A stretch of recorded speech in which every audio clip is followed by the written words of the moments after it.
Breaking right now, Prince Andrew has in the past hour been summoned to appear before congressmen in Washington, D.C. for questioning over his links to Jeffrey Epstein. Let me show you this letter from the Congress of the United States. This, I do point out, is a Democratic committee. And they say, in the interests of justice for the victims, this is a direct letter, by the way, to Andrew Mountbatten-Windsor. Apologies if I've referred to him as a prince, because of course that is wrong, but it's a lifelong habit, which I'm going to have to get out of. In the interest of justice for the victims of Jeffrey Epstein, we request that you cooperate with the committee's investigation by sitting for a transcribed interview with the committee. Now, this is disastrous timing for both Prince William, who we're going to talk about, has made a major address at the COP summit today in Brazil after the Earthshot Prize last night, and Prince Harry, who is desperately trying to steal the attention from his older brother, and, by the way, convince us Brits that he's just the happy-go-lucky veteran, and, you know, he didn't accuse us all of racism for voting for Brexit a couple of years ago, so we will get to all of that. But this has truly been another disastrous day for the Andrew, formerly known as Prince, with the King finally issuing the letters patent which strips him formally of his titles. Watch as the news broke this afternoon. We begin with breaking news this afternoon. In the past half hour or so, King Charles has formally removed Andrew Mountbatten-Windsor's Prince title and his HRH style by issuing what's called a letters patent. Details of that have been published by the Crown Office in the Gazette, saying the King has been pleased by letters patent under the Great Seal of the Realm, dated 3rd of November 2025, to declare that Andrew Mountbatten-Windsor shall no longer be entitled to hold and enjoy the style, title or attribute of Royal Highness and the titular dignity of Prince. But meanwhile, Prince Harry, who I think should just be Harry Mountbatten-Windsor too, is on a charm offensive for those of us in the United Kingdom. But are we really going to forgive this scumbag who not only accused all of us of racism, but also accused his own family and the institution run by his late grandmother of racism? So here's the headline. Harry says he currently lives in the US, with a comment likely to spark speculation that he doesn't see America as his forever home, as he urges Brits not to forget veterans once the uniform comes off, in what LBC, the left-wing LBC, describes as a passionate Remembrance Day essay. But as the Royal News Network posted in response, says the man who abandoned his family, duty, and country, you can't make this stuff up.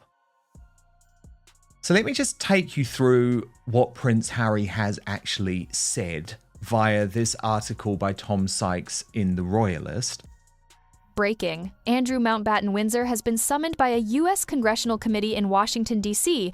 to sit for a transcribed interview over his links to Jeffrey Epstein. The letter is addressed to him directly, stripped of Prince, stripped of HRH, stripped of the deference he once enjoyed. It lands just as the King's letters patent are published, formally erasing his Royal Highness status and his titular dignity as Prince. Decades of status gone in a paragraph. This is not just ruinous for Andrew.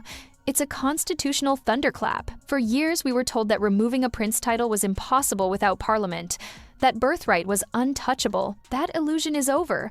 The monarch has demonstrated he can act swiftly, decisively, and alone, and everyone in Montecito will have read that line twice. If Andrew's birthright can go, Harry's styling can go, Meghan's duchess brand can go, the precedent now exists. In black and white, under the Great Seal of the Realm.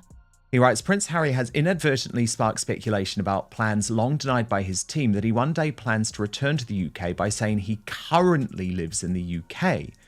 lives in the US. He recently told a podcaster he had no plans to become a US citizen. He made the new remark not in an off-the-cuff interview, but in a written article distributed on global newswires about Remembrance and Veterans Day celebrations, which take place all this week.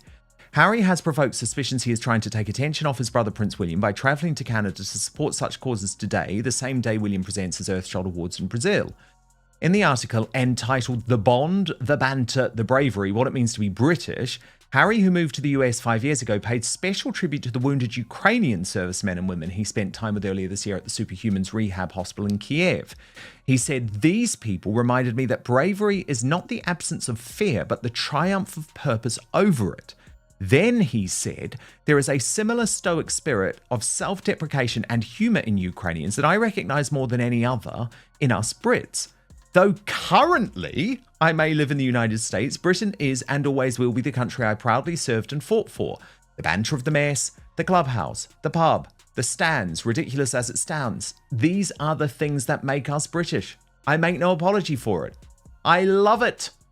But as Tom Sykes says, the comment is likely to provoke raised eyebrows at the palace and more vocal criticism online, where Harry is often accused of betraying Britain by attacking its monarchy and overstating his active military service. And Connor Tomlinson, I actually think that's a bit of an understatement, okay? Because what Harry has done, I think, is treacherous. I think it's treasonous. And do you remember a couple of years ago when he was totally ensconced in the US and believed that he would be there forever and that his marriage was perfect and all of that? He was constantly unable to say one positive thing about the United Kingdom. And I will never forget that Netflix documentary where he basically painted the United Kingdom as a racist hellhole because of Brexit, and also criticised the Commonwealth, which was his late grandmother's life work, as being British Empire 2.0. Remember, he dragged all of those hard leftist British haters on. So this 180 to now sort of try and win us back, it's not working for me. Is it working for you? Well, the Commonwealth is British Empire 2.0, but not in the way that Harry thinks, given the levels of Commonwealth migration we've had in the last few years. But Dan, it's clear that this is another PR exercise, because his adventurism in America hasn't got quite as well as his adventurism in Afghanistan. You might be able to correct me if I'm wrong, Dan, but in Spare, wasn't he complaining that essentially his military service had basically been thankless? So even though people lauded him for being involved in the military, even though people thought that he was a sort of a lad about town for his raunchy escapades in Vegas, even though people turned out and congratulated him for his marriage to Meghan, it seems that he is, well, quite ungrateful for his station, has derelicted his duty representing one of the most historic institutions in Britain, and has thereby contributed to the degradation of people's respect for the institution. I mean, his father hasn't done great either, bending over backwards for Islam, helping the World Economic Forum, being more obsessed with vaccines and climate change than saving his own country from being demographically and culturally swamped. And then you've got, yet again, Andrew Mountbatten-Windsor, who persists under a dark cloud of his at least friendship with Jeffrey Epstein, if not engagement in questionable activities with Mr. Epstein. So it'll be interesting to see whether or not he complies with this request by the US congressional body to give a written interview. I think Democrats are pushing for this because they recognize that President Trump has been quite weak and mishandled the issue of Epstein. He's been flippant, trying to dismiss it, and it's probably because he's been frustrated by his team, particularly Pam Bondi's incompetent handling of the Epstein files, promising she's got this mountain of evidence on her desk that has never materialized just so she can get her Fox News clip and generate some traction. So all around, it's not looking good for the royals, and I don't think that Harry's going to be able to recover his damaged public reputation over in Britain. And here's the letters patent. I mean, it is a bit of a historic moment, Connor, even though it was well signposted, because remember, for a long time there was this idea, well, there's going to have to be a debate in Parliament and stripping the titles just isn't possible. Well, it actually is, which I think sends a shiver down the spine of Prince Harry over there in Montecito, because I think by the end of his life, his brother will seek revenge and he will be Harry Mountbatten-Windsor. I really do believe that. But let me just show you, because it is this historic moment. There's the very short update, given the significance of what the king is doing. The king has been pleased by letters patent under the Great Seal of the Realm dated 3rd of November 2025 to declare that Andrew Mountbatten-Windsor shall no longer be entitled to hold and enjoy the style, title or attribute of Royal Highness and the titular dignity of Prince. and it's gone. You know, something that the late Queen Elizabeth II always considered his birthright, being known as Prince Andrew, is gone. Which means, in my view, there's no reason why Prince Harry should be Prince Harry, and there's no reason that Meghan Markle should be the Duchess of Sussex, to be completely honest. At the very moment Andrew's disgrace is formalized, Harry is suddenly rediscovering his love for Britain. In a remembrance-themed essay, he insists that although he currently lives in the United States, Britain is and always will be the country he proudly served and fought for. He gushes about the pub banter, the mess, the stands, the spirit of us Brits. This from the man who stood by while Britain was painted as a racist sewer in that Netflix series, who joined in trashing Brexit voters and smearing the Commonwealth, his late grandmother's life's work, as some colonial reboot. This from the man who monetized every grievance he could find, torching his family and his country for content. Now, the Hollywood experiment is faltering, the projects flop, the cachet fades, and suddenly the UK is home again. Remembrance is sacred again. The British are us again. It looks less like contrition and more like positioning. He can see what Andrew's letters patent mean. He can see a future King William with the legal mechanism and the moral mandate to tighten the circle, and he knows his only real protection is public opinion in the country he spent years insulting. Yeah, I think that logic's quite sound. The only thing I would say, Dan, is that I don't think he's going to be Harry Mountbatten-Windsor. He's probably going to be Harry Markle, given his praise for progressive feminism might cause him to adopt her surname instead. Now, I'm not sure if you're going to be impressed, Connor, with William's speech today. So he hosted the Earthshot Prize last night, which was a huge success, very star-studded, Kylie Minogue, Shawn Mendes. But of course, you do have the Woketopians there too. You know, the Jacinda Arderns, the Sadiq Khans, the Slippery Starmers. And today, I don't know, verging into political territory at COP, where he was representing his father, by the way, because of the King's deteriorating health. Watch this. Affecting lives across the UK and across the world, from small towns to major cities, from coastal communities to inland regions. No corner of the globe will be unaffected. These impacts pose risks to growth, security, and well-being in all countries. But we know that these risks often fall hardest on those who contributed least to the crisis. This demands urgent, coordinated action. We must ask ourselves, what legacy do we wish to leave? Because the impact of all our choices will be felt by us all around the world, in the safety of their homes, the stability of their livelihoods, and the health of the natural world that sustains us all. Now, Connor, given the terrible press that the royal family has had over the past month, William's trip, in my view, has actually been a triumph in Brazil. The imagery was incredible. You know, he was barefoot and, playing the volleyball and all of that. But this speech today, is it risky? You know, given that the whole issue of nut zero, as I call it, is now very much back on the table of British politics. What previously was just like a complete nodding through by the uni party is now a hotly contested issue, with Reform UK leading in the polls, saying hell no. The Tories coming to that point of view against, of course, a surging Green Party. So is it wise? Do you think it's wise for our future king to be involving himself in this zone? While Andrew implodes and Harry flails, William is in Brazil doing what royals are supposed to do: project stability, convene power, and stay mostly above the mud. Earthshot has become a serious global platform in just a few years. Innovators, governments, CEOs, serious money, real solutions. Then he steps into COP, representing his ailing father, speaking about climate, risk, responsibility. Is he skirting the line of political controversy? Yes. Net zero is no longer consensus wallpaper. It's contested, costly, and weaponized. That tension is real, but the contrast is devastating for his relatives. William is seen working, building an enduring initiative, choosing his words carefully, refusing to play victim. His team stands openly with the advisor who called out Meghan's alleged bullying, signaling he won't be blackmailed by their narratives. The public are being shown two models in real time: a future king who turns up and does the job, and a runaway prince who weaponized his title, then cries foul when the consequences appear on the horizon. Guess which one looks more credible to voters, donors, and foreign leaders?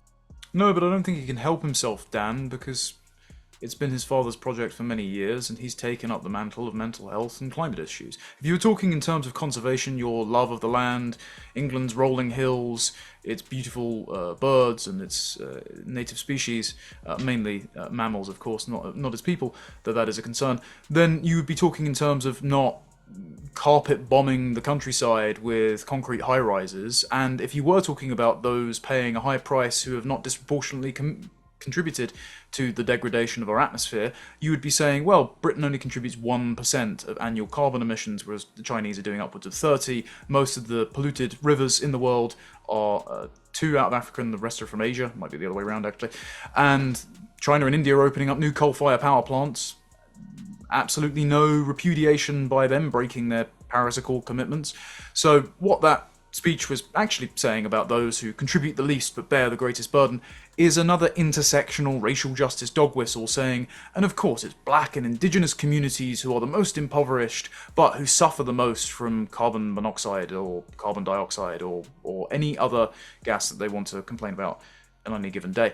And so I think this just falls on deaf ears. Like the climate issue now is a pure luxury belief, not just for the developing third world who don't care about their utopian green projects because they're too poor to not burn coal rather than dung and wood, but also because the rest of us are paying exorbitant taxes and subsidies for renewables that don't work when the wind doesn't blow and the sun doesn't shine.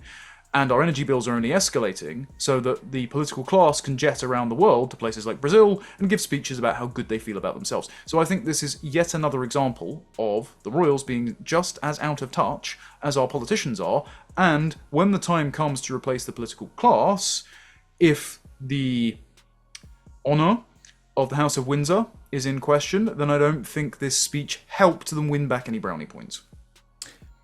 Connor, I've got to ask you as well about the big royal story on the front page of the Sun newspaper today.